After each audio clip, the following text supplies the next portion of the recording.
Well, welcome everybody. My name is Jerry Marcel. I'll be your moderator tonight. I have been a resident of Palos Verdes Estates for 38 years, and I'm really glad to have you guys on this Zoom meeting. I want to make a couple of announcements, acknowledgments.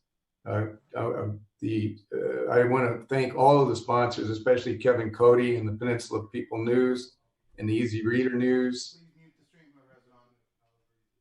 Sorry? They can't hear me. Someone's got the stream on and it's feeding back into that mic. Okay, I can't hear it. Shall I continue? Yes, please. Okay. I also want to acknowledge New Voodoo Media Service. Welcome and thank you to our candidates and our audience, especially the candidates. As I was telling you guys earlier, what you're doing is my total respect. I'm too selfish with my time to do it, so I'm really glad somebody is into the public service sector here. So, however this election turns out, you've all done us a public service, so thank you. Okay, the rules of the debate, we sort of went over those, but I'm going to go over them again. As I said, it'll be a very civil debate, and we'll start with an opening where everybody gets to make their opening statement for 2 minutes. I'll start that with Jim Roos. He'll be the first one to speak, and then we'll rotate after that. After that, we'll ask questions. You'll have 1 minute to answer the question. We'll try to let you go over a few seconds to complete a sentence, and then we'll have to cut you off if you get too long on that. So, yeah, and then at the end, you'll get 1 minute to have a closing statement, uninterrupted, and the first 2 minutes will be uninterrupted. Actually, all of the 1 minute questions and answers should be uninterrupted. So I'm expecting that. So with that, we should get started. And I'll start you guys with a pretty easy question.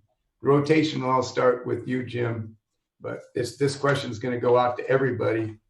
So it's probably a question you had to answer several times. You want intros first, right? What's that? You want intros first, right? Well, yeah, you get 1 minute, and we'll rotate. So you're going to start on the first question, and then we'll keep rotating who gets to start. 2 minute opening statement. Okay. You can go now. All right. Well, Jerry, thank you so much, and thank you to the Easy Reader for hosting the debate, and to everyone who's joining us on the live stream. My name is Jim Roos. My family and I live in Lunada Bay, and I have 2 boys who live in their ages 7 and 8, and they attend Lunada Bay Elementary. And like most people here, we chose to live in Palos Verdes Estates because it is the safest and most beautiful place in California. And I'm running for city council to help keep it that way. My goal in becoming a city council member is to bring our community together. And I want to ensure that our city is able to meet its goals of securing public safety, retaining the character of our neighborhoods and views, maintaining the city's infrastructure and public areas, achieving fiscal sustainability, and serving the goals of enhancing the quality of life for our residents. I support keeping our PV Police Department. I also support balanced budgets. I support efforts to tackle the city's unfunded pension liability, and I support efforts to protect our city's parklands. Our city faces many challenges in the coming years, and I am running to participate in solving all of them. I currently serve as a member of the city's planning commission, and in that role I have sought to balance the interests of property owners and their neighbors, to protect views and privacy and ensure our neighborhood compatibility ordinance is faithfully applied. And I've also sought to be an advocate for local control and development. Prior to being appointed to the planning commission, I served as the chair of the city's technology advisory committee.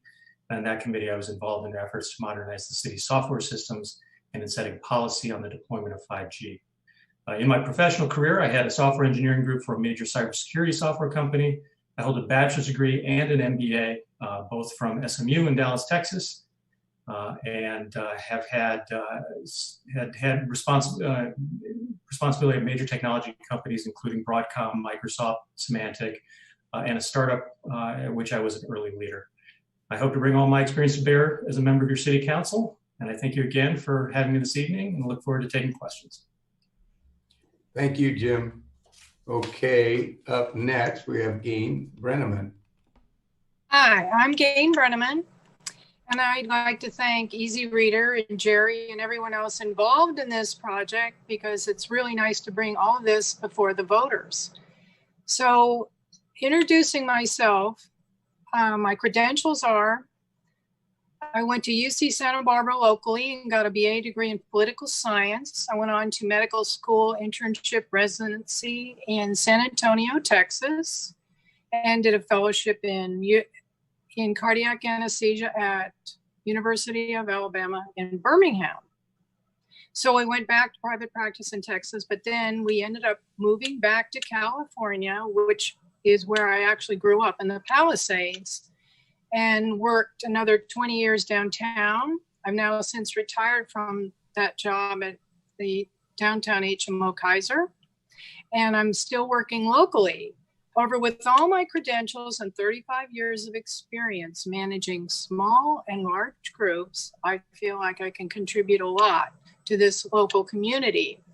I've had leadership courses at the Harvard Business School in complex negotiations and competitive deal making, most recently, and that really helps with negotiating, management, leadership, and contributing.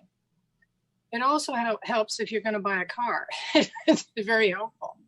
So I'd like to thank everyone for attending and consider me as a solid candidate for you. Thank you. Thank you. Okay. Up next, we'll go with Bill Sewell. Well, thank you. Thank you for inviting me. I'm Bill Sewell. My wife Nancy and I have lived in Palos Verdes Estates for almost 11 years. Since moving to PVE, I've become a volunteer with the PVE Police Department, the Redondo Beach Police Department, and I'm a member of the PVE's District Disaster Preparedness Program. I'm also on the Peninsula Community Emergency Response Team.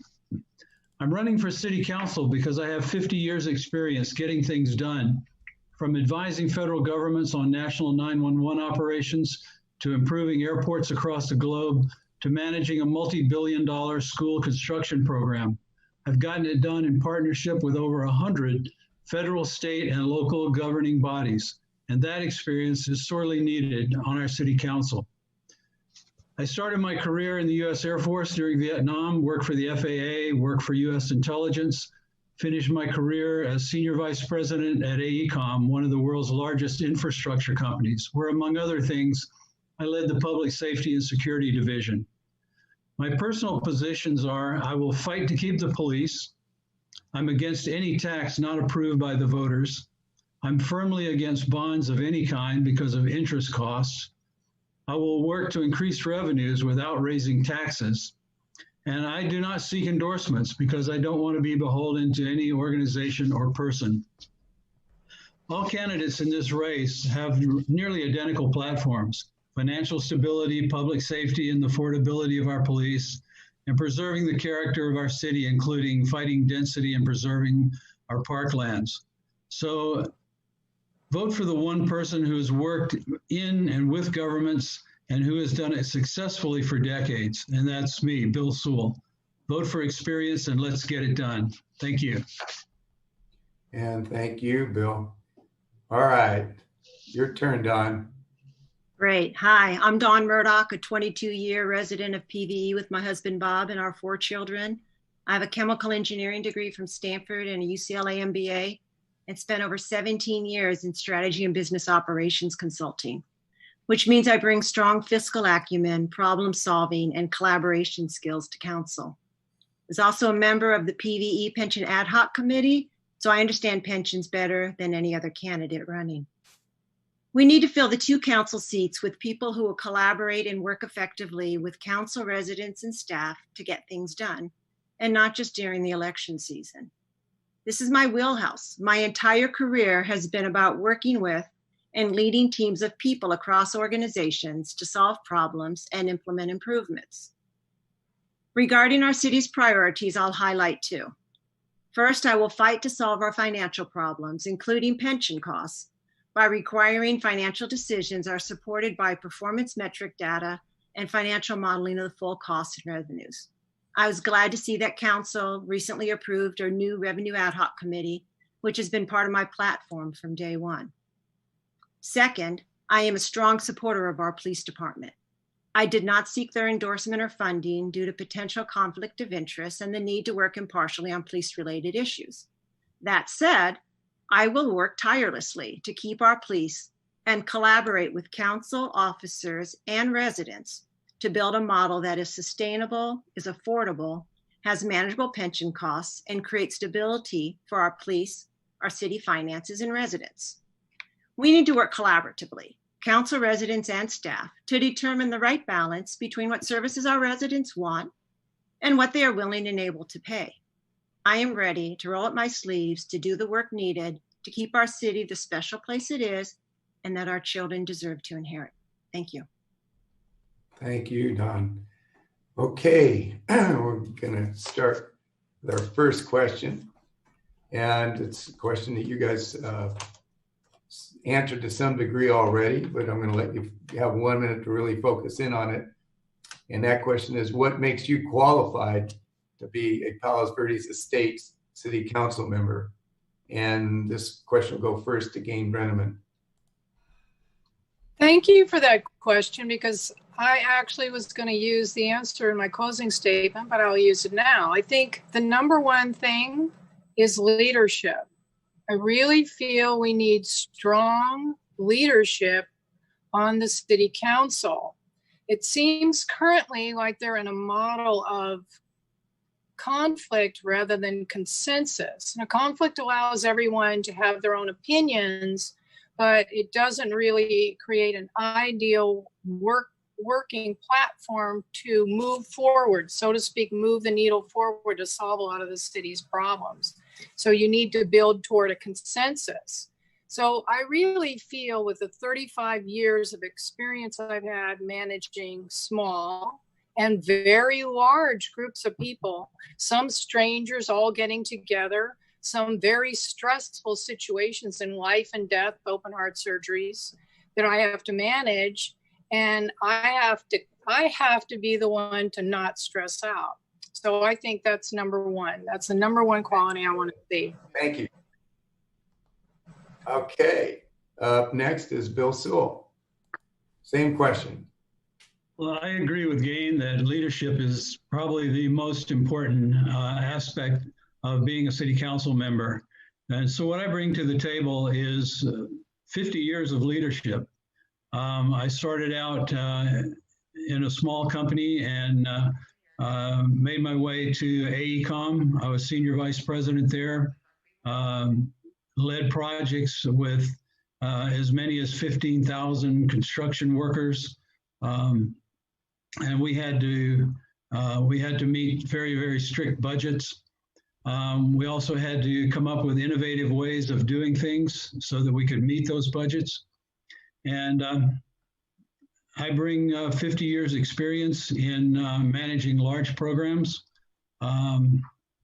many of which are larger than our city. So I think that's basically the most important thing, the number one thing that I bring to the table. Thank you. Thank you, Bill. And next up will be Dawn. Yes, I mean, when I look at the four candidates here, I'd say we all bring strong leadership skills to the council. For me, there's two specific areas that I bring that qualify me. One is around my role on the Pension Ad Hoc Committee. Pensions are the number one issue facing our city right now that are really putting a tight squeeze on our budget. I understand pensions the best, including what can and cannot be done. My second area is really around my work experience background, working with and leading teams of diverse groups of people, identifying and characterizing simple and complex problems, being data and fact-based, and being able to collaborate to create and implement solutions, including business cases around financial impact and metrics to show performance levels and impact of changes, which is critically missing right now from our city. So between my leading consulting engagements and my work on the Pension Ad Hoc Committee, I bring a unique set of skills to council. Thank you, Don. And Jim, you're up. Thanks, Jerry. Like others, my career has involved progressively more responsibility, and I have management experience over large organizations with substantial budgets. But my experience that is unique is I am the only candidate that is a member of the Planning Commission or has that experience. If I was elected, I'd be the only member of council that has that experience. I'm the only candidate that has ever held the gavel. I'm the only candidate for council that has chaired a city's advisory committee. And I have relationships with all of the city council members and the endorsement of many of them, past and present.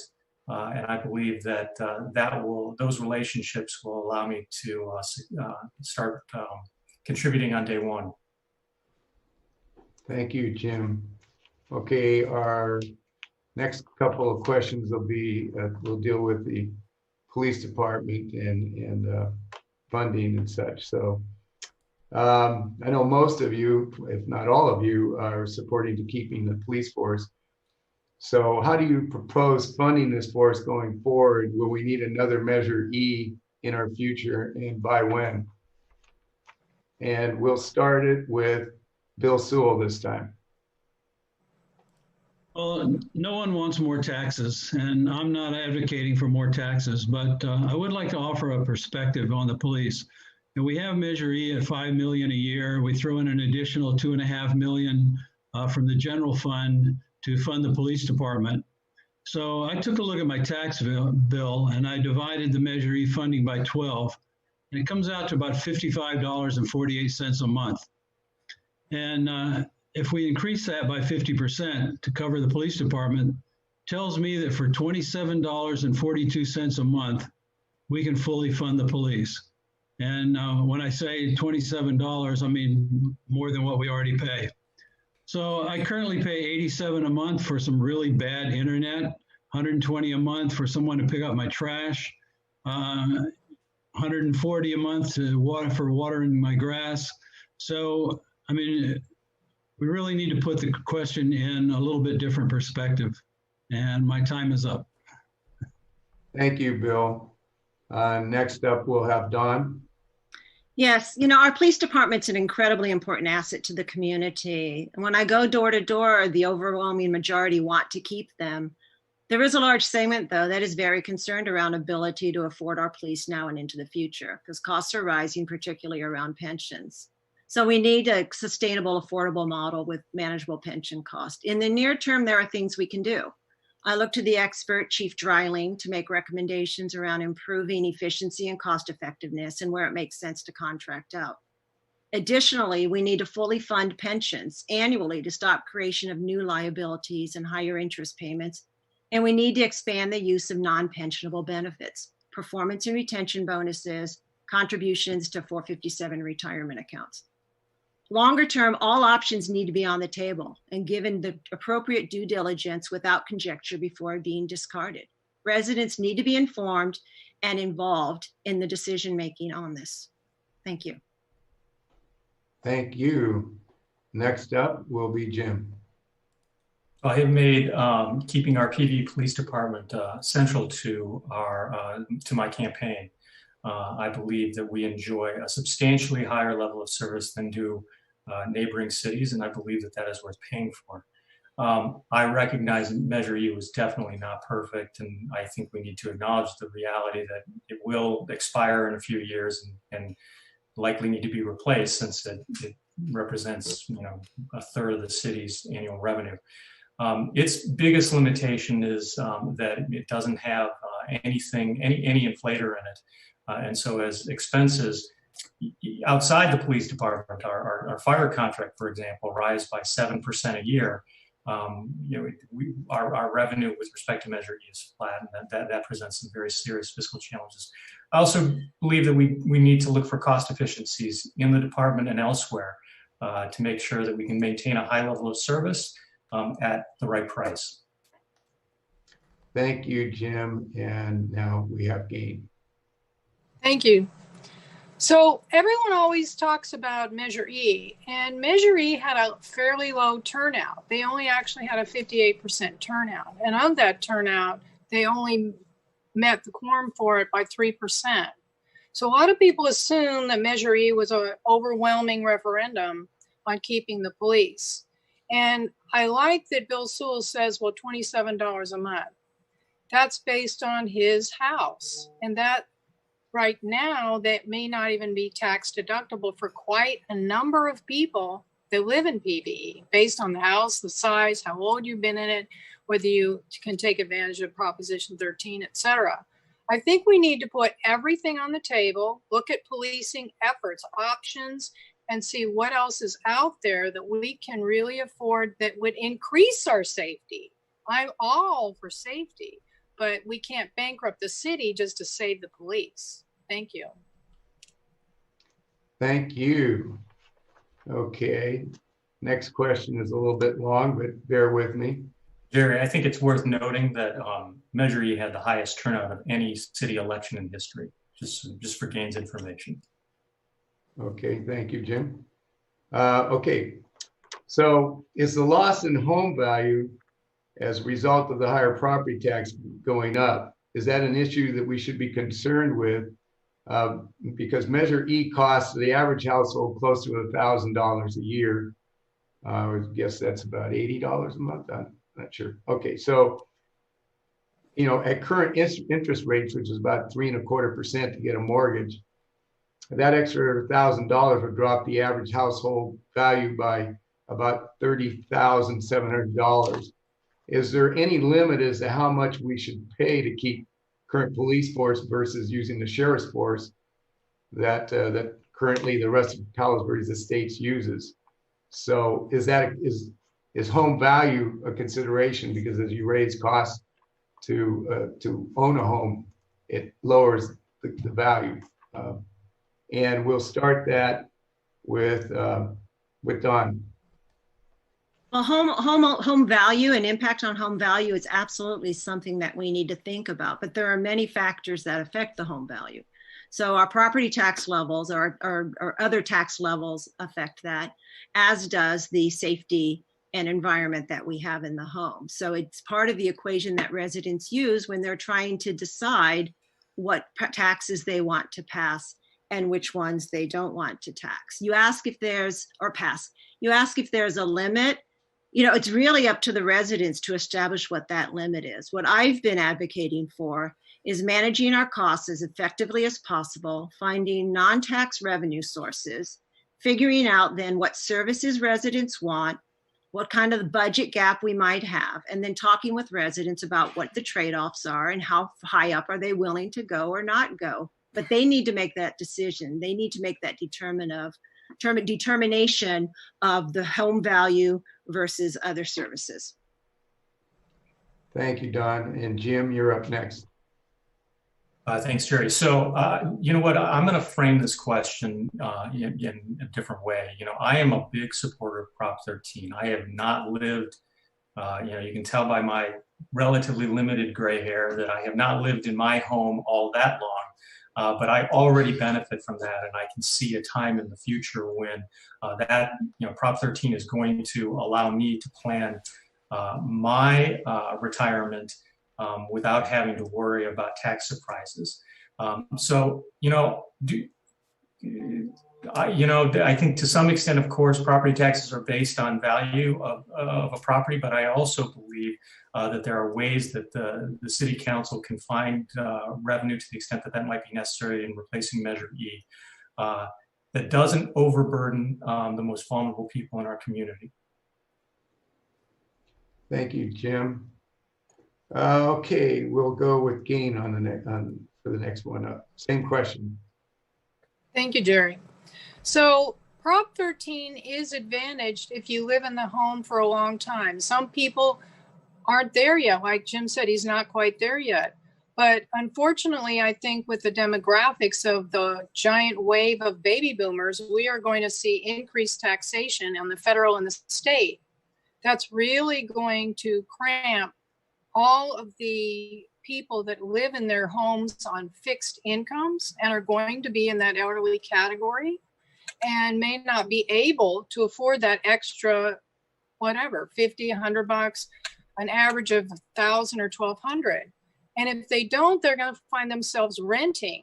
Renting is going to cause higher densities and even drop the property tax value on the home even further and give us the unintended consequences of raising tax just to keep the police in its current form, only to have higher density. And everyone in PV doesn't want that. Thank you. Thank you, Gain. And Bill, your turn. Well, it sounds to me that we're all pretty much in agreement that there are many factors in establishing home value. Continually get flyers from real estate agents in the mail every day that tell me about houses that are sold far above the asking price, and I should sell my home right away and capitalize on all this. So I don't know that funding for the police department by itself is a big factor in home values. I think that there are just so many other things that figure into the value of a home. Some that have been mentioned, just the neighborhood, the environment, all of the. There are just a number of factors that contribute to home value. Okay, thank you, Bill. All right, next question. What is your policy on protecting homeowners' views? Should anyone be allowed to partially block anyone's view for any reason? What is your understanding of the way the relationship? Well, maybe I'll do this in two questions instead of one. I think it'll be easier. Let's just stop there with the last question. Should anyone be allowed to partially block anyone's views for any reason? And this time we'll start with Don. Don, you're up. Oh, me again? Yeah, Oh. Can you understand the question? Yes, I did. So I would say, one of the combination of, usually when people talk about views blocking, it's either trees or it's buildings. And now with ADUs, I think ADUs are going to be part of it. There needs to be a balance between trees, buildings, and blocking views. And so it's hard for me to say that I am absolutely against any kind of partial blocking. There needs to be a review of each situation, and we need to get residents to work together. We need to have best effort. I think unobstructed views, depending on the situation, is hard to achieve. And as part of that, we need to, though, make sure that we have consistent policies around buildings and trees and views, and that we're consistently enforcing them. All right, thank you, Don. Jim, same question. Thanks, Jerry. So as a member of the Planning Commission, this is very close to home. I am a big supporter of our neighborhood compatibility ordinance. I believe preserving views is critically important. The Planning Commission every single month is meeting to mediate conversations between neighbors about exactly this kind of thing. It isn't always easy, but as a city council member, I would continue to advance the cause of preserving views. I would seek to appoint members of people to the Planning Commission who would faithfully apply our neighborhood compatibility ordinance, and I'd continue to advocate for local control and development. Thank you, Jim. Next, Gain. Thank you. This question goes near and dear to my heart because when we moved in here, we had a fabulous view. And now over the 20 years, we have gotten down to a sliver to almost no view. We brought it before the home association. They absolutely agreed. You lost your view. It's significant. But what's happened is they can't enforce it or feel like they cannot enforce it. They do need someone on the city council to propose this and we can hire someone to enforce views. So when you buy a home, that's a contract. You're buying into the home association. And according to the CCNRs, you're entitled to that view that you buy when you buy the home. So whether or not there's a balance, the person bought the home based on that view. I think we should have a view ordinance officer hired by the city, absolutely, to enforce people's views. Thank you. I'll just say, Jerry, before we do that, we're going to need a view ordinance, which I would support, but we would need that before we had a view ordinance officer. All right, thanks, Jim. All right, Bill, your turn. I agree that there should be a balance. You know, trees grow and they block people's view, and when you move in, you know, you can expect that in 20 years, your environment will be a little bit different. That said, I think there should be some very detailed ordinances or some kind of policies that you know, help people preserve their views. In particular, if new houses are built or new buildings are built, views should be preserved. No one has a right to a view, but no one has a right to block a view either. So, you know, I think that working with neighborhood compatibility and the Planning Commission, that the City Council should come up with some very precise policies on views and how they're enforced. All right, thank you, Bill. Okay, let's do the second half of this question. What is your understanding of the way the relationship between the city and the homes homes association?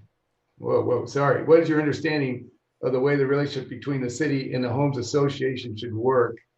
And where do you think changes should be made in that relationship? And Jim, you get to start this one. You know, the Planning Commission already, or excuse me, the Planning Department already requires you to have PVHA approval before you bring an application before them. I think that that is probably appropriate. I'm a little leery of efforts that would incorporate, we have to be very cautious about anything that could be perceived as incorporating the deed restrictions into the housing element, because I think that the purpose of the city under state law is different from the homes association. We actually put those deed restrictions at risk if we were to incorporate them generally into our housing policy. You know, I would encourage the homes association to get more involved in neighborhood compatibility. I think that that's something that they could probably contribute to. I think we have a fairly decent partnership though, and I would continue to try to foster that.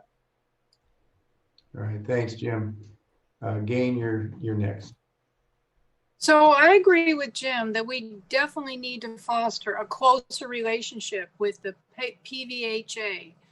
The PVHA CCNRs do allow enforcement, but what has happened is they've been under siege with a lot of lawsuits and run down their reserves and their budget until they've just been gutted, basically. So they're very hesitant to go ahead and do enforcements, and a lot of homeowners just sue back and say, you know, you're going to need a court order to move that tree or that hedge that's blocking the view. So clearly we need the city to step in and say, okay, let's have a view ordinance officer and put some teeth into the enforcement, because the PVHA can't, even though it's in the CCNRs, they feel that it's too much of a liability for them to go out on a limb and start enforcing it. We've had, in a span of 10 years, over 200 homeowners go to civil court over their views. That's a lot of homeowners. Thank you. Thank you, Gain. All right, Bill, your turn. I think it might be counterproductive to have the city step in to a dispute between the homes association and a homeowner. It would be a little bit tough jurisdictionally for that to happen.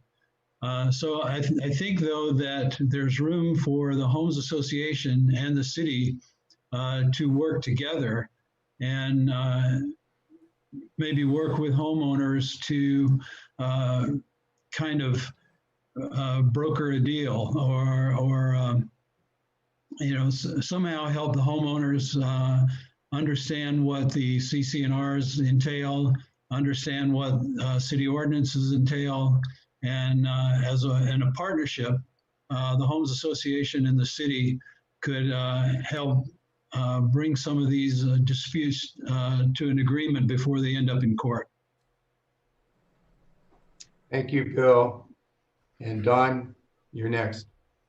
Yes, I definitely think there's an opportunity for better collaboration between the Homes Association and the city, because both deal with trees, whether they're on public property or private property, and they deal with buildings, all of which can impact views. And that's something that we decided in the last question needed to be managed and protected. Part of this is about the fact that residents get confused and they don't understand the differences between the two organizations. And those are the things that we need to rectify. The greater collaboration could result in common set of terminology and rules that will reduce this misinterpretation and ambiguity.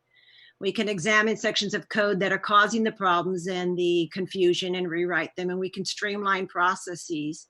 And then we've got to communicate this clearly with residents and builders. We can also develop tools to improve consistent application. So they're both, because both organizations touch different aspects of trees and buildings, we just need better coordination. Thank you, Dawn. Your turn, Jim. I think I answered this question already, Jerry. Okay. Very good. Okay, so we'll move on to the next question. How do you stop ADUs or any state mandated density requirements placed on the city? And this time we'll start with Gain. That's a very big challenge to stop the ADUs. I think we're too small a city to attack Sacramento. We would actually have to link up with a lot of the other beach cities, probably all of them. They're all facing the same problem and they don't want higher densities. So clearly we need to link with them, because to take on Sacramento by ourselves, we couldn't do it. And Sacramento has actually written with those ADU laws, they've really tried to tighten the noose very tightly. I think we have a lot of talent in PVE, particularly legal talent. And I think we could, get an ad hoc committee to go ahead, join that committee and find out what would be some legal loopholes we could slip through. Other cities could help us, but we can't do it alone. But I'm all for it. Thank you. Thank you, Gain. And Bill? I agree that we're too small a city to take them on by ourselves. There's a consortium being built, being led by some folks in Torrance, the Torrance City Council, to bring together cities across the state to fight ADUs. My personal opinion, I'm not a lawyer, but I played one at work for many years. I think that a lot of these laws are going to be struck down as unconstitutional. They fly in the face of contract law. So I think that we need to support this consortium that's being built. We need to participate in it. And we need to support court cases when they come up. By being in the consortium, it wouldn't cost us a prohibitive amount of money, because we'd share with other cities. And I think we need to keep on that track. Thanks, Bill. Dawn? Yes, we definitely need to be joining other cities and coalitions, and we need to keep our ear to the ground to find out what's going on. We need to look at our legal options. Does contract law or contract with the Homes Association, does that provide any protection? We need to investigate the pros and cons of becoming a charter city. The charter cities are the ones that have had the best luck fighting this to date. But ADUs are only a part of the problem. PVE has also been set a quota of building 198 units. And there was a recent study by the Embarcadero Institute that shows the housing needs assessment grossly overestimated the number of units. This is what I mean by keeping our ears to the ground. We need to understand what other entities are doing. Bill talked about coalitions. There are a lot of coalitions tackling individual pieces of this, and we need to develop a strategy and an approach for coordinating with others and creating a greater voice in fighting Sacramento on this. Thank you. Thank you, Dawn. Jim? Well, Jerry, for me, I'll echo some of what others have said. I think that we need to look for a coalition, and I'm confident one is being built. There are lots of cities in our state that are similarly situated, and some of them aren't necessarily our neighbors. La Cañada, Newport Beach, Huntington Beach, and I'm sure a lot of other communities that are very similar to ours make good partners in this regard. And this is an important issue that the Planning Commission has been dealing with, trying to craft an ordinance that provides us with maximum control and still conforms to state law. I would continue to do that as a member of the City Council. It's very important because to reduce density, to retain fire safety, and to preserve views. Thank you, Jim. Okay, next question. Oh, the next question seemed to be very important to the people on my street. What is your policy regarding out-of-town visitors using the beach club parking, using the bluffs to picnic on, including the issues of overflowing trash bins, parking motorhomes on the bluff curbs, playing music, filling up the walking trails and the public parks? Can anything be done? And I'm on that street too, and there are motorhomes that block your view and they run their generators. So who wants to, let's start with you, Bill.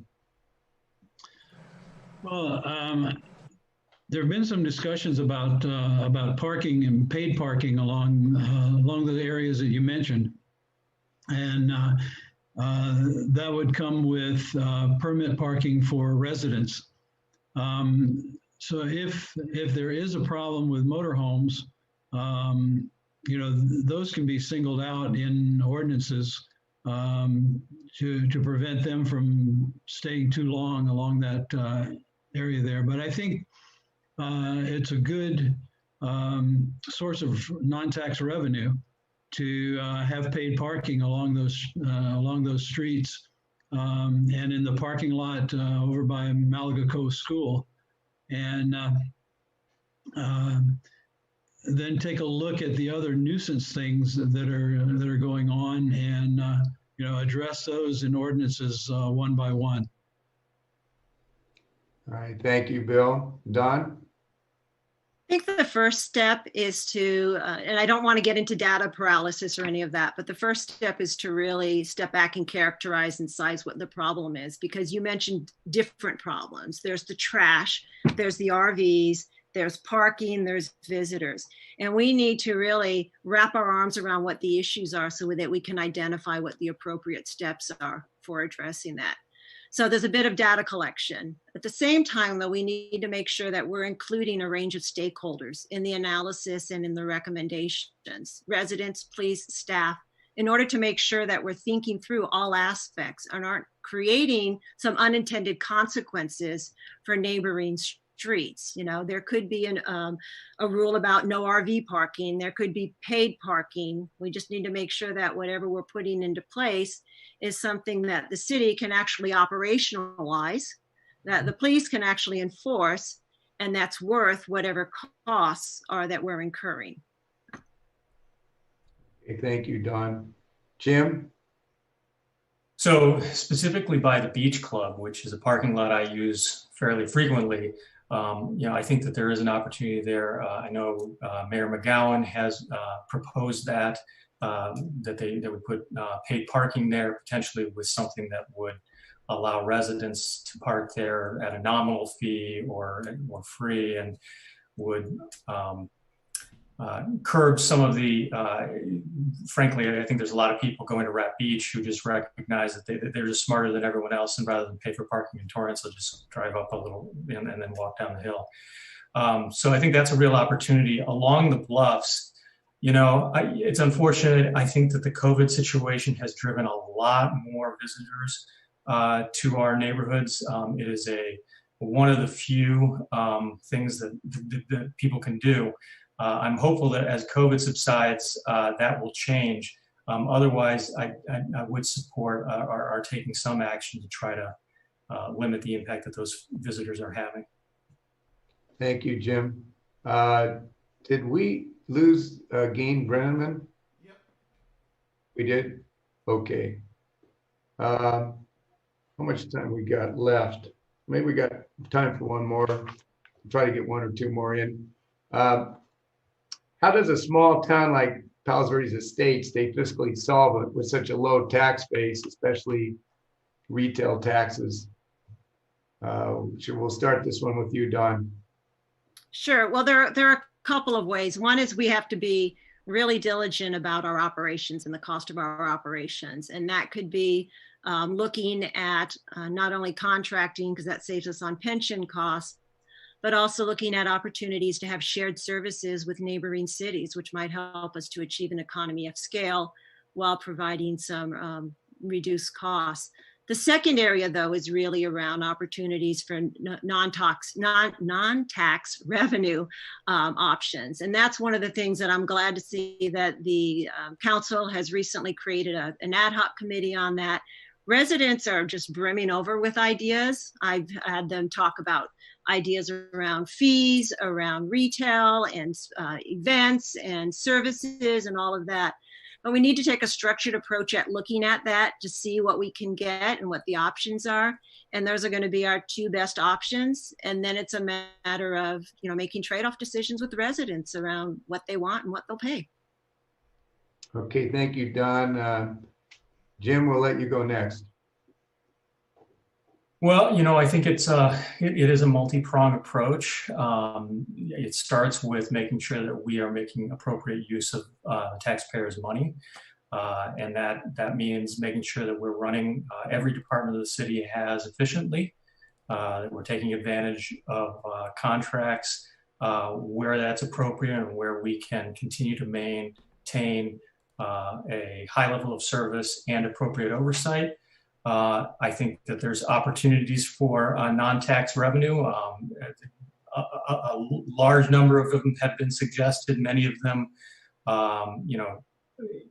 there's a long list, most of which don't make a huge dent. But if we put the effort into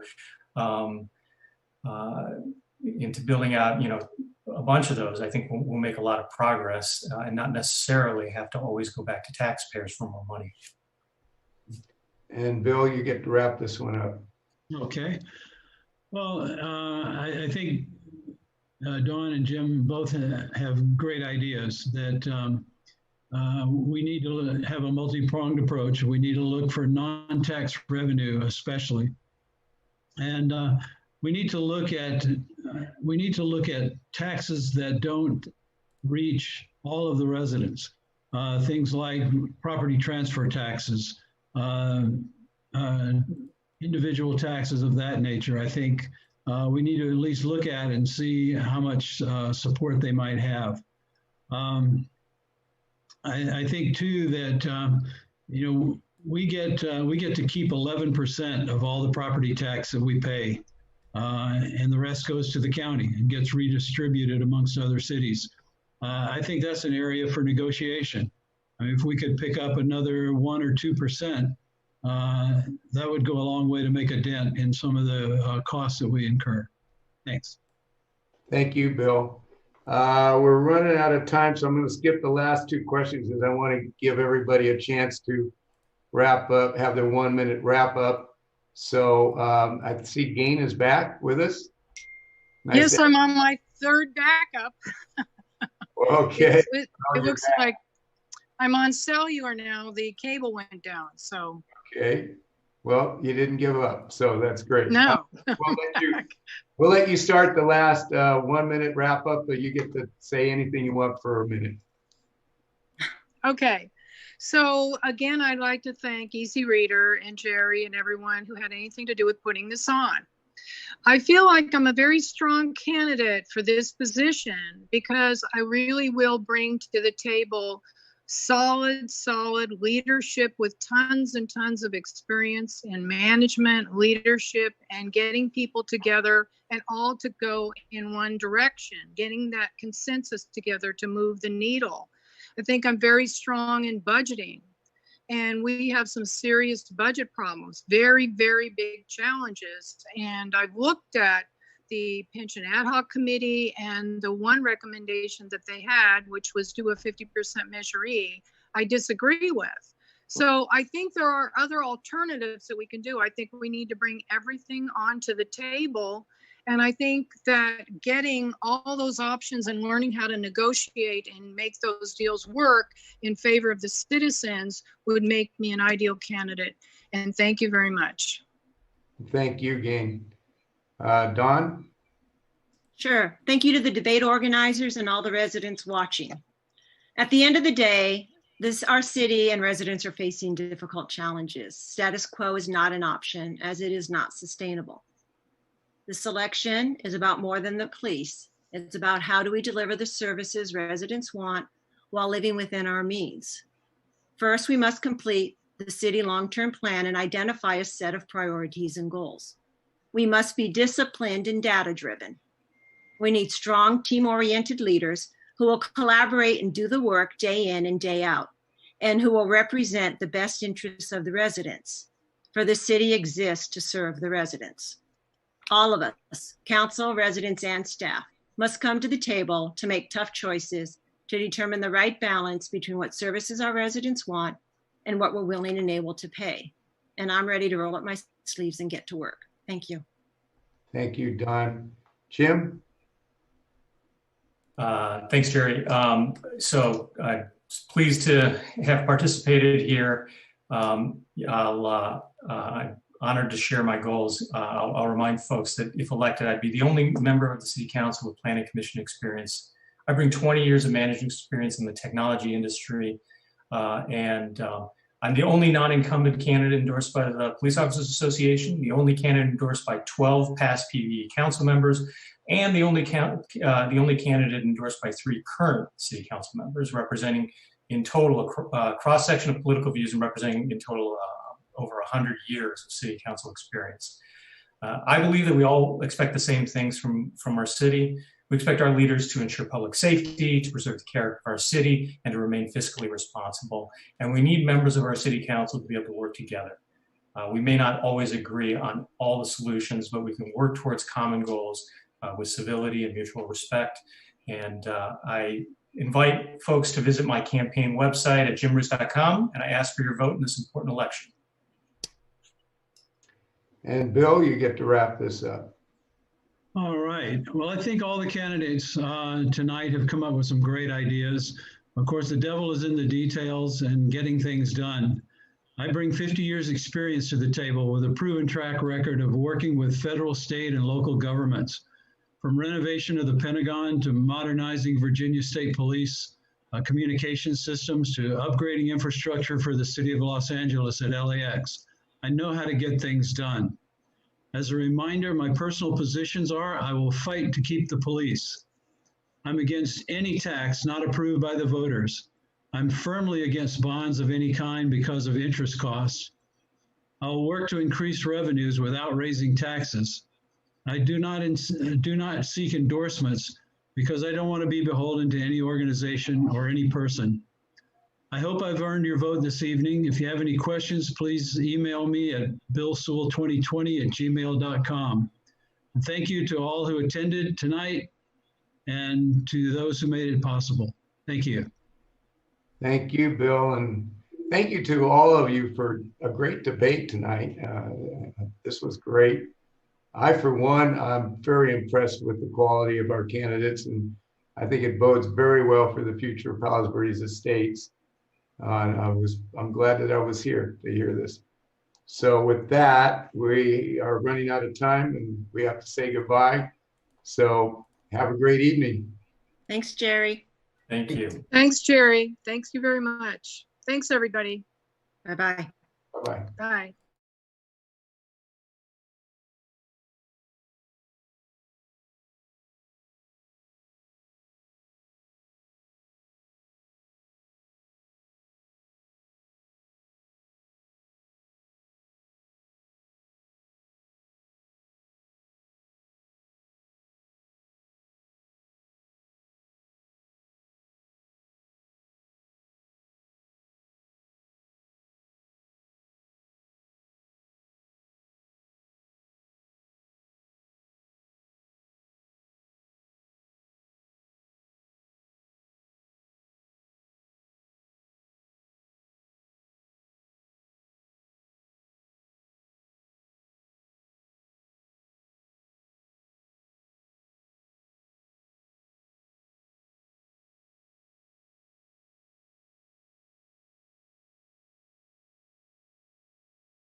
Good evening, everyone.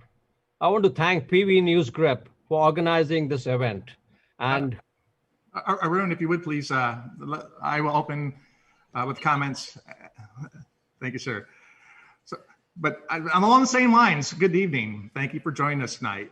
We are excited to bring you the 2020 Rolling Hills City Council candidate debate.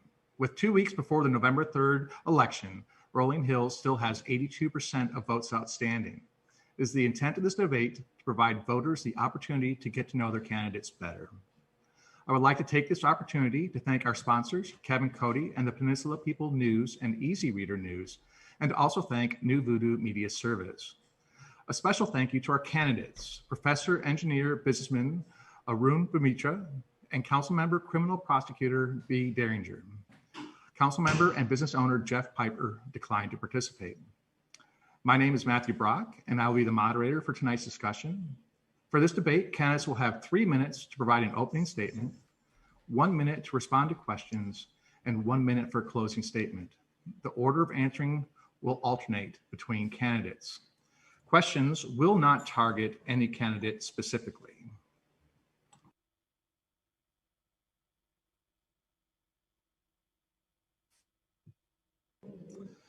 With that, let us begin. Arun, you will go first with your opening statement. You're muted, Arun.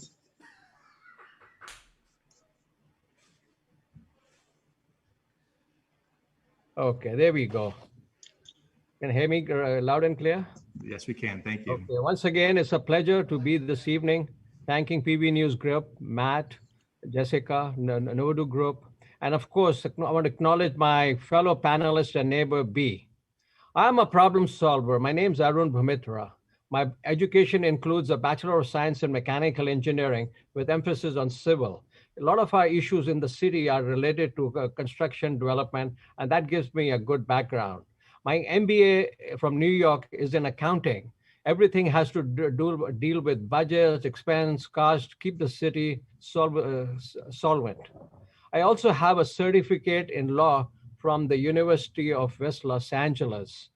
In case we need it, we do have a very good city attorney who takes care of issues. So folks, I'm well versed to help the city affairs. I moved to Rolling Hills in 1989. I had a family of 2 daughters who had 3 horses, 4 dogs, 3 cats, 2 birds. I even have over 50 trees in the lot. I love nature. My social engagement includes being president of the Rolling Hills Tennis Club, where I got some nice LED lights. When you play at night, it's like they're one of the nicest courts in South Bay. I've been a block captain for fire safety, one of the major issues we have in our city. A member of Caballeros Seniors Committee, and I would like to serve all residents of Rolling Hills. My work experience includes working for Air India, Bombay Marine Engineering, Northrop Grumman, Fairchild Republic, and Long Island, New York. I also have an FBI clearance. I founded RJ Telecommunications in 1987, a family business which grew to 200 stores in 18 states. Subsequently, I was involved in property management, managed services for companies, and cybersecurity.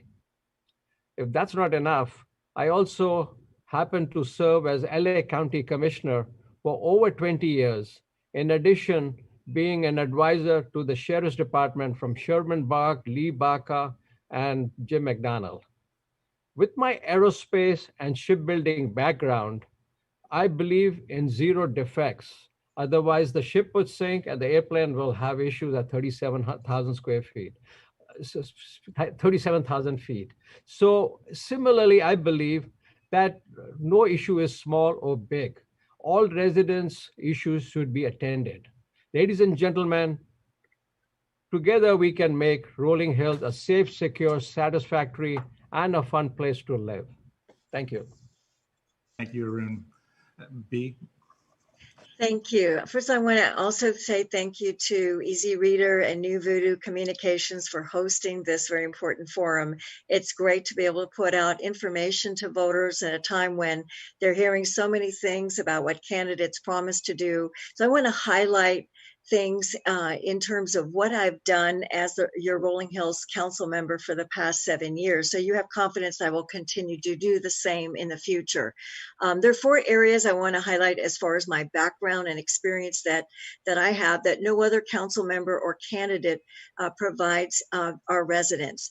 First of all, as a career prosecutor, I use my experience to keep Rolling Hills safe. When I first came on the council in 2013, we had 17 unsolved residential burglaries. So I questioned the sheriffs about what they were doing. Are they doing this? Are they doing that? And it turns out they were not utilizing DNA to process the crime scene. And so I pressed them to do that. And as a result, the burglar was caught on 2 burglaries, and those burglaries stopped. Another thing I do is to preserve our quality of life. There are many bills coming out of Sacramento, I'm sure you're aware, that take away the rights that we have on city council to manage our community the way the residents want. One of those recent bills that I fought against with other city leaders is SB 1120.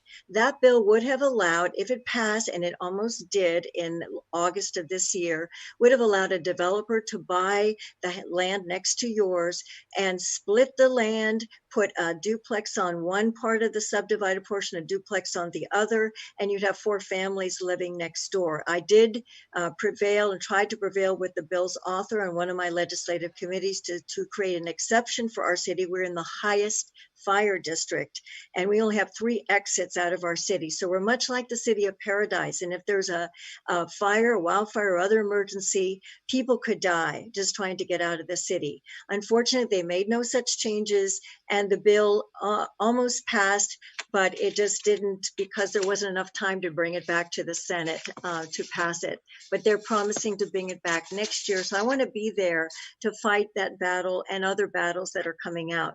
The other third thing is using my experience as a lawyer. I'm the only lawyer on the council. We had 4 lawsuits at the time I joined. Now we have 0, and I aim to keep it that way because I want to keep money for the services for the residents and not to have any further taxation.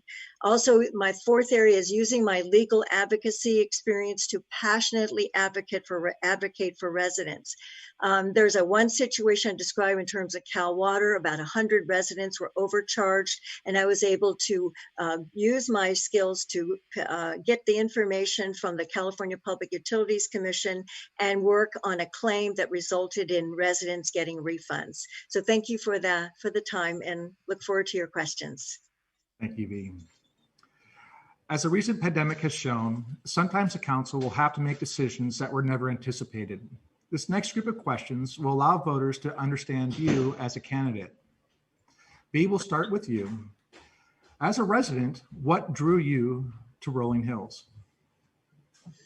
That's easy. I love horses. I used to have a horse when I lived in Westfield, and I wasn't sure if I was going to get another horse because it was a lot of work, but I loved being around horses. I loved the open space, the privacy, the country atmosphere, just being able to look out and not have a wall right behind you, and just the open space was what drew me and still draws me to my city. I love it.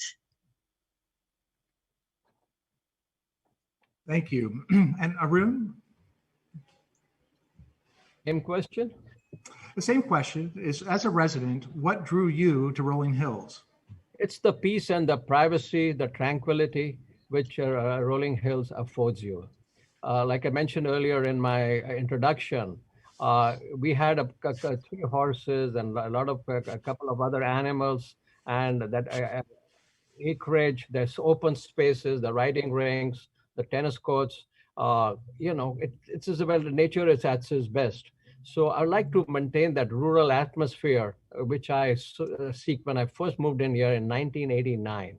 So as far as I'm concerned, I play tennis every day for 2 to 4 hours, and I love the environments, and I love the people in it. The people are outstanding and very helpful. and it's a joy every day. Thank you. Thank you, Arun. Now, Arun, we will start with you on this question. What positive changes have you seen since you've moved here? What positive changes have I seen since I've moved over here? Well, what I'm finding down is, the gate policy on the gates. There is more security and safety coming up. The gates, the association is very well run. I guess with more technology coming into the city. So, for example, the information in the city, they're keeping proper record keeping, document imaging to do that. Then also, the cell phone service has got a lot better than when I first started.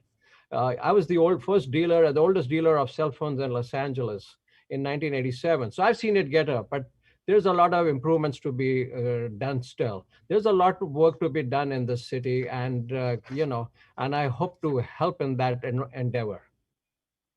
Thank you, Arun.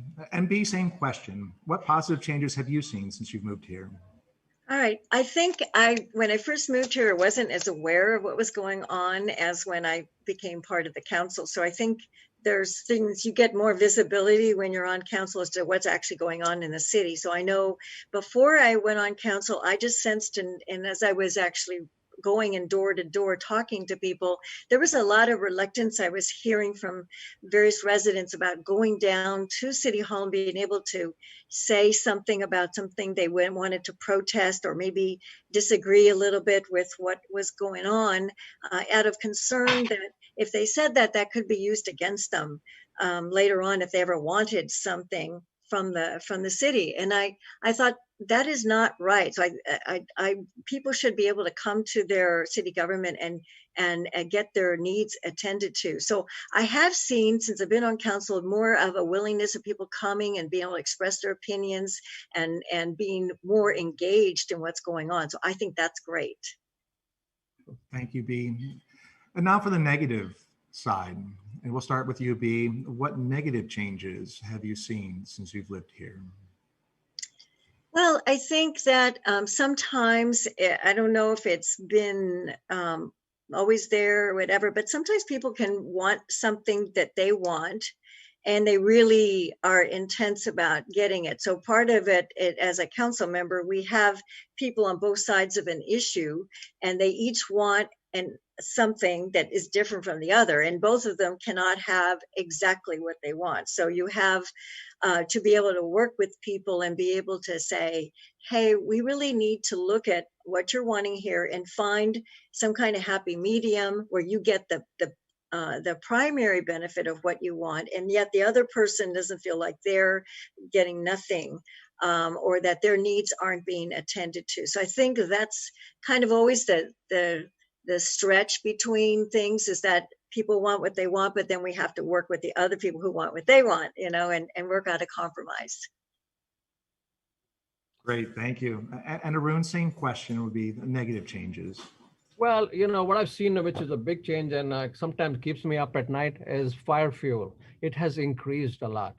So basically, we want to kind of mitigate those sources of fire if we can.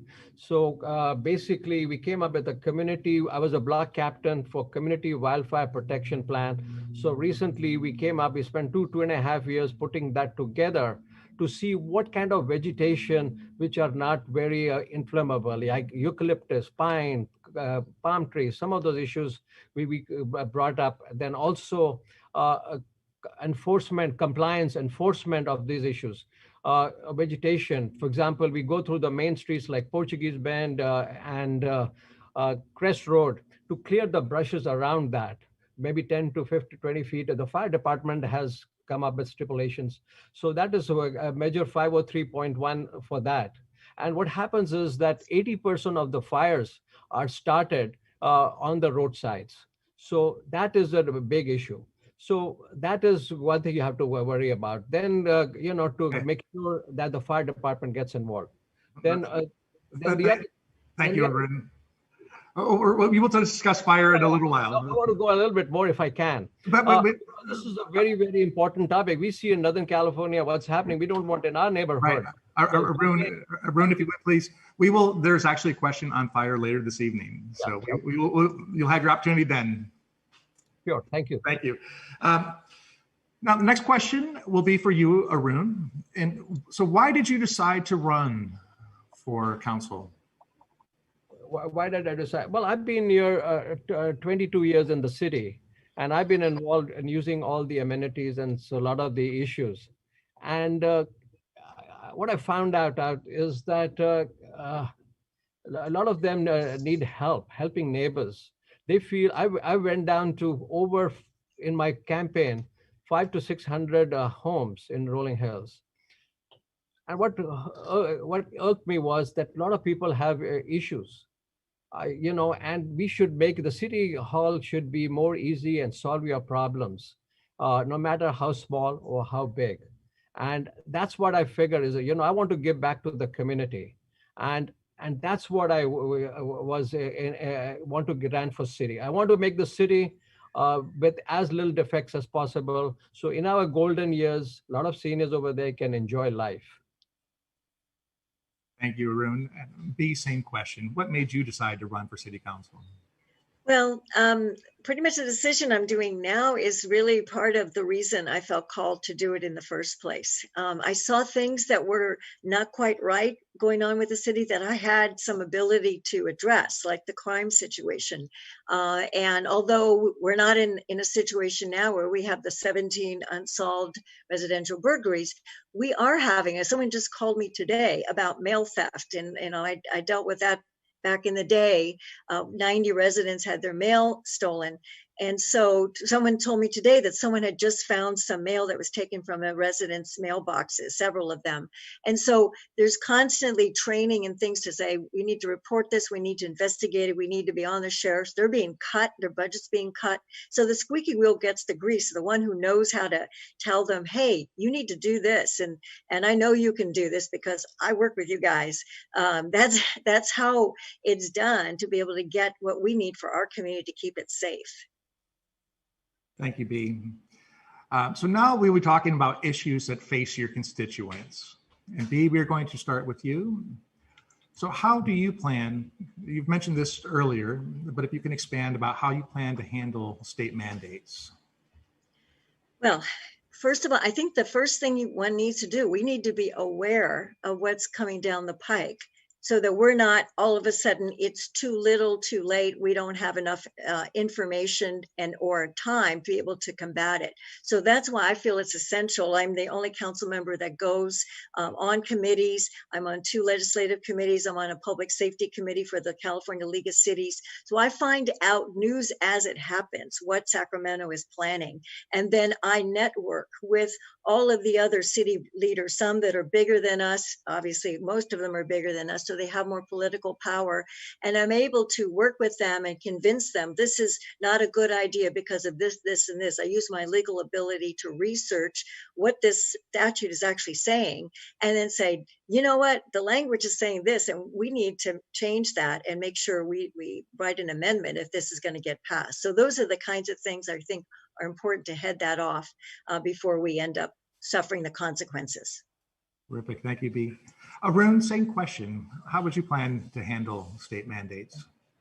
Well, I had a flyer out recently about a week ago in which I mentioned my relationships that I've been endorsed by the mayor of Gardena, by all the council members from the city of Torrance, by a council member from RPV, from Rolling Hills Estates. So I have a nice network and relationship with the residents all over.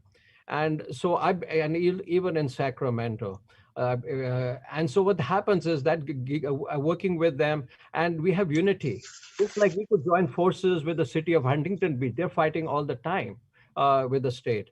And similarly, a lot of times when some of these rules come down, we can fight them. We don't really have to sit back. Like City of Torrance, some of those lawsuits we can file can come internally.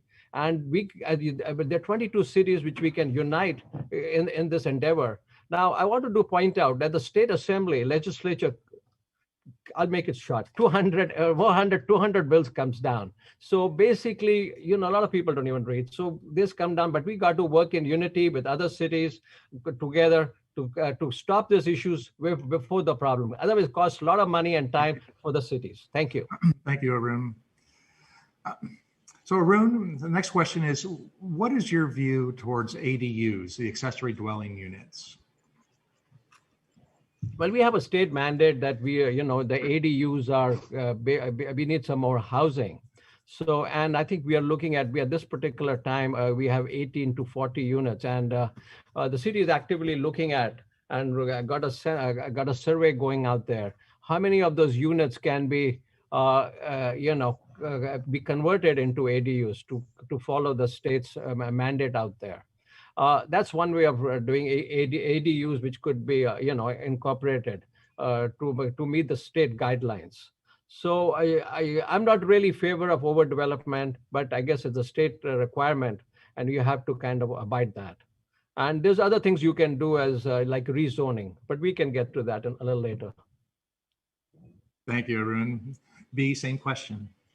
Well, we do, the accessory dwelling units, ADUs and junior ADUs are a part of state law, and it applies to all California cities, including Rolling Hills. So that particular issue, that ship has sailed, we have that. And so residents do have the opportunity to have structures, accessory structures that could be used for individuals. Now this is not required for low-income individuals as a rule, but we are trying to find out if people would qualify for low income, then we can count those particular units as part of what we call our RHNA numbers, our regional housing assessment. So we have to comply with the state mandates on that. But alternatively, if we can't satisfy it with that, then we would simply rezone a piece of property that's in Rolling Hills, but outside the gates, and be able to satisfy it that way.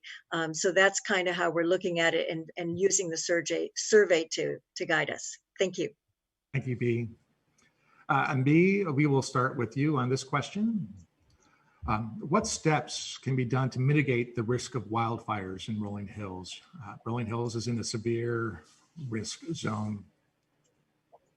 Yes, we have a community wildfire protection plan in place. And obviously, this is something that I was very eager for people to read and look through, because we have these guidelines to guide all of the residents, because we have to all participate together to help reduce the risk of wildfire. So there's many things that are mentioned in that particular document. It's numerous pages long. It was a comprehensive document that was put together, and I'm currently on the fire fuel committee for the council to carry that into fruition. So, I mean, obviously, one of the things we have been doing is to try to mitigate fuel. The city has been on the south side, where we get a lot of fuel up there from the Rancho Palos Verdes Preserve.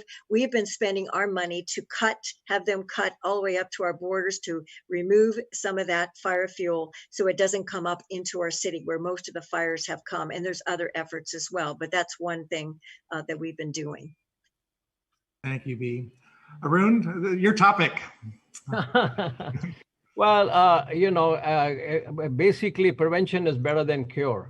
Very important, educating our residents. One of the things which is my evaluator risk and take action through the block captain program. We have 24 zones, and each of them has a block captain. One of the things I've come up with is, the group has come up as the home hardening. What that basically means is self-evaluation of your homes. Typically, we have a fire person designated, Trevor Martin, from the LA County Fire Department, who can come down and assess your houses and see what are the basic issues. For example, the trees, if they can go to the eaves of your house, are very inflammable, can cause fire in a hurry and burn your house. So we cut down by 4 feet or so you have things. Now the good part of then the other, I'll give you another example, and ambers. So there is, there's no shame, no blame in this game. Everybody should get that done in their homes. Thank you. Thank you, Arun. Next question, Arun, we'll start with you. and it relates to what is your philosophy on wildlife mitigation? What can be done to balance wildlife and the safety of residents and their pets? Well, we got to, wildlife was there long before us. And my thinking is live and let live. There's certain precautions which we can do is, not to keep food out and invite people, wildlife into your houses by feeding them. So basically, leave them in the canyons or wherever away from where the residents are. Yes, it is an issue which has to be addressed. Basically, we do have somebody from LA County Animal Control who's on site, more or less, to look into the issues which we have about wildlife. There's got to be a very, happy balance between all the different pets have. They're good wildlife, and I would encourage all residents basically to drive slowly and safely, so we don't cause any, hurt any wildlife and protect them. At the same time, we got to keep a balance. Thank you so much. Thank you, Arun. The same question. Well, the city does have a program in place. We actually have 2 services that will help us to trap coyotes, because the coyotes have been stalking people and have killed many, many pets of residents. And so despite best efforts to try to keep them safe, and obviously they need coyote-proof pens if they're going to be outside and so forth. But when the population gets pretty high, then they start looking and being more bold, and we don't want anyone to be hurt. So they have been successful, but there are difficulties obviously associated with it. But by no means do they ever take out all of them. There's just a small portion to try to keep the population down so that they're not emboldened because of so many mouths to feed that they go out looking to try to attack human beings or pets more than they already have been, because we don't want to lose any more pets, and people are very attached to their pets, and we need to protect them as well. Thank you. Thank you, Bea. Next question, we'll talk about the competition among internet and cable providers. What would you do to open competition among these providers? Well, basically, we have 2 services serving, Rolling Hills, Cox Cable and Frontier. So they have a monopoly which they basically have been given by the PUC. And so we have to follow with their mandates what they are. What we can do is, I started in this business, when cell phones there were like 5 cell sites in entire Los Angeles, and worked with AT&T, it was LA Cellular that time, to get where we are today, the coverage. In our Rolling Hill city, what I would do is, I was in that business for 30 years, so I know a little bit about it. So I would work with the executives, look at the cell sites, towers, where down they are, you get fiber optics. So work on cable, work on fiber optics. Those areas can be improved. And I know how to do that. I know where the issues are, how to solve them. And I will be, if you give me some more time, I'll be happy to talk more about that. It's very solvable. Thank you. Thank you, Arun. Bea, the same question to you. Yes, well, as Arun mentioned, they do have a geographic monopoly, and doesn't help me any. I used to be an antitrust lawyer for the U.S. Department of Justice, so I am anti-monopoly, but unfortunately with utility companies, they do have operating as a monopolies in many cases because of service that they provide and so forth. But our city has been proactive with especially complaints. We've had issues with Cox and Frontier, and we've addressed it through our city manager, through our council, having them at our meetings to try to increase service for our residents, because just because they have a monopoly doesn't mean they should relax on their service and not produce for our residents and give them the service they deserve. So I think that's where we come in handy to say, you know what, you're not doing a good enough job, and we need you to really up the ante and provide a better service than you have been to our residents. So that's what we do as well. Great. Thank you, Bea. This question, Bea, we will start with you. And what do you believe is the greatest issue facing your constituents today? Well, what would you do? I'm sorry, and let me just follow up with that. And at the same time, what would you do to help the constituents with that issue? I think the thing that concerns me the most is evacuation during the time of emergency, like if we do have a wildfire, because at this point in time, we haven't done drills.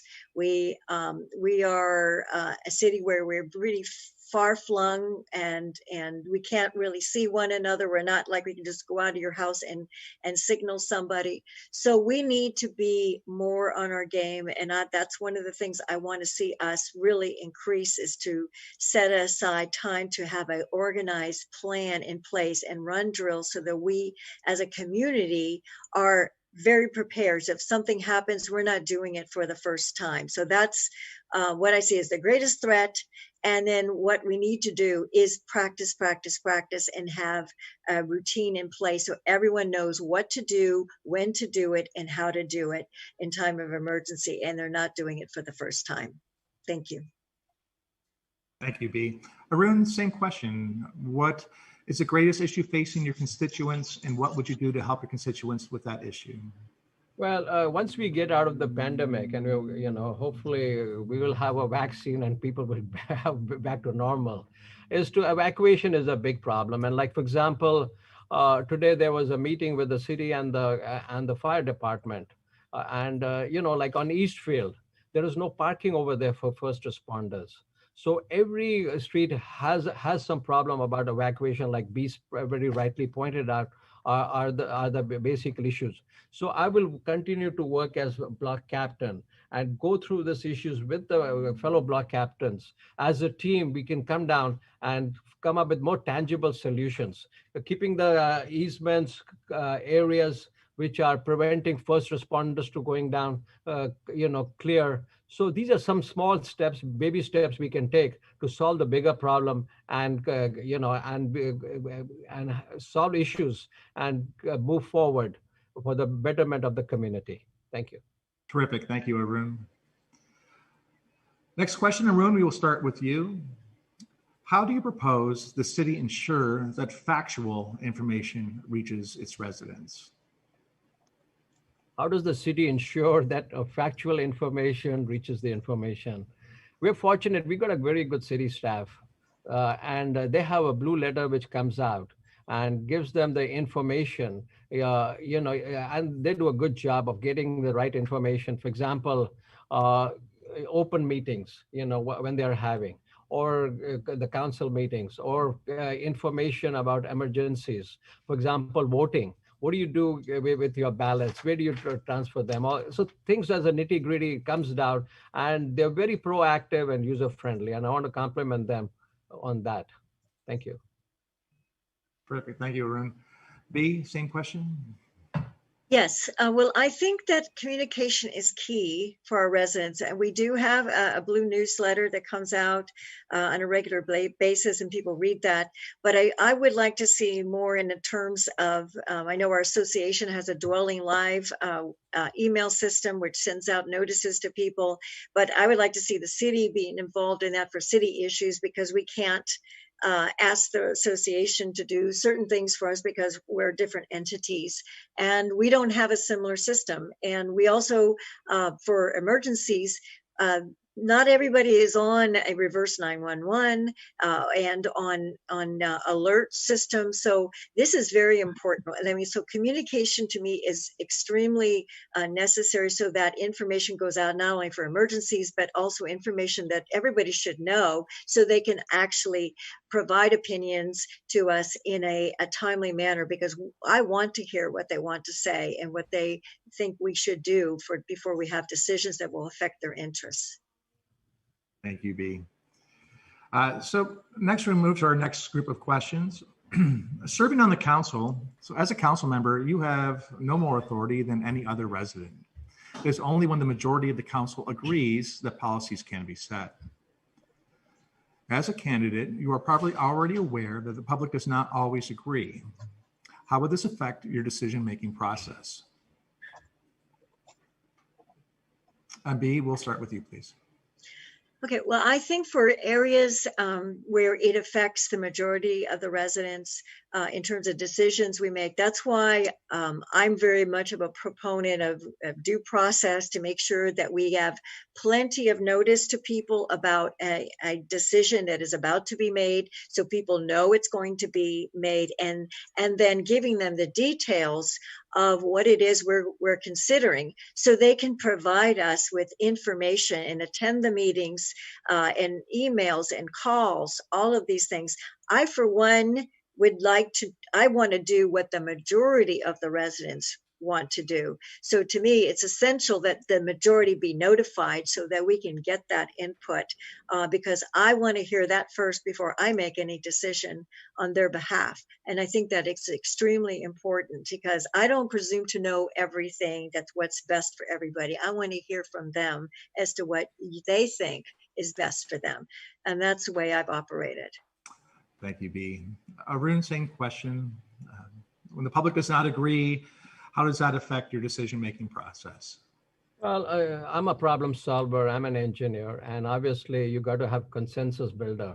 You got to get the right data from everybody to make a decision. But sometimes, you just can't follow the herd. You got to think outside the box. For example, in the city of Rolling Hills, we had all metal halide lights for years. And everybody was having problems, and people could get hurt falling while playing tennis.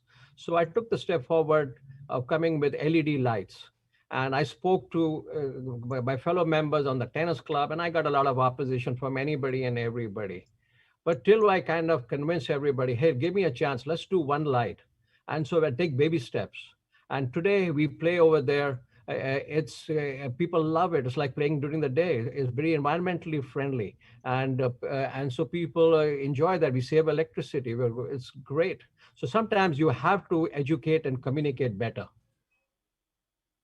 Thank you. And that actually ties right into our next question, it seems. I'd like you to share an instance, Arun, where either in your professional or public life, you've had to speak up and do the right thing, even when you knew it would be difficult. Well, I know you kind of answered that question, but sometimes Yeah. you have to do the right thing, even though some people are not going to be happy. Yeah, well, the thing is that, again, that's a very, very good question. Yeah, you're right. Is that, you think outside the box, you have more now, because, everybody doesn't have the same experiences in life that you can do that. And so that's why you have to bring and work with that. Basically, I'm a consensus builder. You got to do a better job of communicating. For example, right now in the city of Rolling Hills, we have issues about signs. A lot of people say, hey, we don't want signs. Hey, it's your First Amendment. It's your right to vote. People need to know that who you are. I'm not on the city council, and I'm getting a lot of opposition with that. Hey, I'm getting all kinds of threats. I said, do what you can. I'm not going to budge. I feel all the kids and everybody needs to know what the political process in this country is and what democracy is all about. Thank you. Sorry, B, I couldn't unmute myself there for a second. Well, I was trying to wait to be called on, Thank you so much. Same question to you. When in your public or business life, have you had to speak up and do the right thing, even though you knew it would be difficult? Well, I have had, as a deputy district attorney, I've had many instances where I've had to speak up on behalf of my victims and be in a situation where I was getting treated very badly by a judge or a fellow attorney. But you just have to, what you're doing is right. I mean, I would represent child molestation victims, rape victims, victims of domestic violence. And so there were oft times when there were bad things happening in court, but I had to continue to say, with all due respect, Your Honor, I want to be able to say on behalf of the victim that I believe this is the correct procedure. And then I've done the same thing on council. If people disagree, if I feel it's important, like, with the Community Wildfire Protection Plan, there was a movement to say let's just approve this right now. It's a 45-page document. And I said, we just had this for days. We really want the community to read through this document and to digest it and provide us with input. Let's wait at least 2 weeks weeks, but, and I fought for it and eventually did agree to do that. But I mean, that's the kind of thing that I don't mind standing up for because it's the right thing to do. Thank you, B. B, we will start with you. What are your thoughts on the balance of homeowner autonomy and the role of government? Well, I think less government is better as a rule. I don't agree that we should be heavy-handed in things. I think that it's important for the homeowners to have as much autonomy as possible, but in the context of rules that have been set up to govern us so that everybody, neighbors are not being disadvantaged by our autonomy, then that's when you have to interpose maybe some rules. Same thing with criminal laws. I mean, when if everybody just did whatever they wanted, I mean, people would just be committing crimes and there'd be no repercussions. So we have some rules, but I'm not a big believer that we should create more rules. It's only rules that are necessary to make sure that by getting your interests accomplished, you're not actually hurting someone else and damaging their interests in being able to get your interests resolved. So that's where we have to shift and look at that and balance that. Very good. Thank you, B. Arun, same question. Your homeowners need to work together for safety and cannot solve their issues for 600 homes. We'll have 600 rules over there. So we need rules and guidances in place so we can work and function as a society and for the common good. Rolling Hills is becoming very cosmopolitan. People from all walks of life and all. Everybody should have a right to live there and exist. And nobody should question, hey, I don't like you, so go back where you came from. Stuff like that should not happen. And so everybody should, we got to follow rules and regulations which are laid for the common good. Go ahead. Thank you. Thank you, Arun. So now we're looking towards the future. Arun, how would you increase involvement between Rolling Hills and other legislative bodies on the Hill? Well, that's a very good question. How would you include involvement with other things? We need to do the same thing what we do in the city of Rolling Hills. As tennis club president, I had a couple of socials. Neighbors got to meet each other. They got to know each other. And some of the problems, between neighbors were able to solve with them. I can go give you lots of examples if you have time. Same thing with the cities in the neighborhood. Get involved, go out over there, join the chamber, join the neighborhood clubs, so, the library council. So which is good for everybody. And the strength in numbers, because like we spoke earlier, some of the rules coming down to our, you got to think globally, but act locally. We got to solve issues and work with neighbors. So there's got to be uniformity with the 5 cities on the peninsula and of course the South Bay. So they're all very anxious to work with us, and we should kind of reciprocate by being responsible and going down and working out with them. Thank you. Thank you, Arun. And same question, B. How would you increase involvement between Rolling Hills and other legislative bodies on the Hill?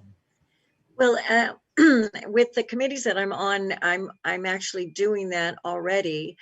Because as a committee member on the Regional Law Enforcement Authority for the Hill, but I've been on it since I've been a council member in 2013 for the regional law group with the other city representatives that the sheriffs also are being contracted with to fight crime on the peninsula. So we worked together and we did the automatic license plate reader cameras in conjunction also with Palos Verdes Estates, so that we put a perimeter around the whole hill so that anybody coming in with stolen cars or wants on those cars is immediately that is transmitted to the sheriff's department or to Palos Verdes Estates and they're picked up.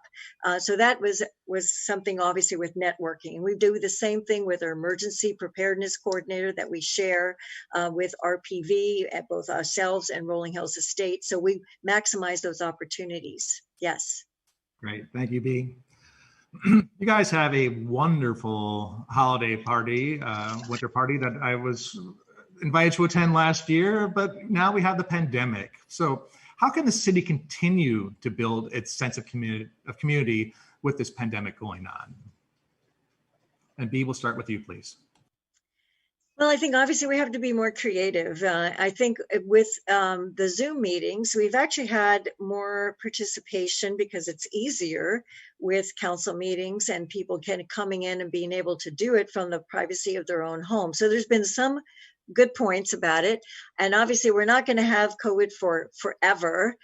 So we want to make sure that we make up for lost time by having lots of parties afterwards so that we can get it, because there's really no replacement for just being together in person and being able to share our lives with each other and our community interests with each other. But to that extent, we can do virtual events. You know, I've attended virtual wine tasting events, which were lots of fun. And you know, you can be creative, and there's been a lot of creative geniuses actually coming out during this virtual time to try to maximize time where people are connecting, but doing it in a safe way during the COVID period. Thank you, B. Arun, same question. I'll take a leaf out of my B's book over there. Yes, I will practice all that. You know, we've been playing tennis for the last 6 months, where, you know, doubles. So what we do is when we go to the court, we wear a mask. And when we start playing doubles, we don't touch the ball. So you find ways and means of getting around the problem and all. So you're handicapped, but you got to use sensible decisions. Take the advice of people from the expert from LA County. How do we handle issues like that? And that would kind of save us. So we've had no instance of COVID. We've been playing doubles for the last 6 months. And so that's one example of that. You know, people go out walking on the trails, horse riding, all those things. We got so many amenities in the city, walking, hiking, which we can use over there. But we just have to be sensible and follow the guidelines laid out by the LA County Health Department. Thank you. Thank you, sir. And this brings us to our final question. You guys have been terrific. What items, Arun, we will start with you. What items would you like to see the city address in the future? What items will the city like to address? What would you like to address in the future for the city?